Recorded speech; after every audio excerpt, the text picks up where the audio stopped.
Pizza e bruschetta Enzo da Ross, totalmente artigianali, non surgelate, senza conservanti e del nostro territorio, nei migliori supermercati. Bentrovati al meteo.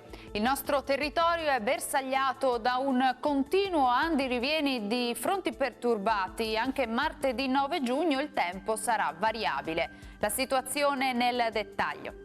Sul Veneto atmosfera spiccatamente instabile, la giornata sarà caratterizzata da un cielo molto nuvoloso e dall'arrivo di rovesci e temporali localmente anche forti. Sui settori costieri non mancheranno invece pause più asciutte e anche soleggiate.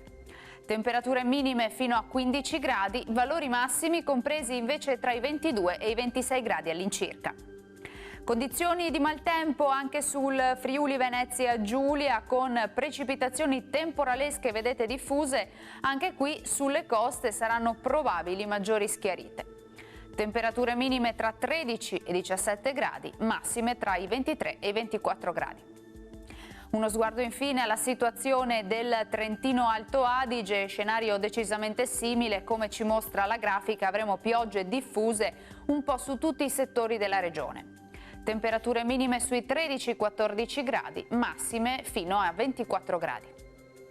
Dal meteo per ora è tutto, vi auguro un buon proseguimento con Antenna 3. Arrivederci.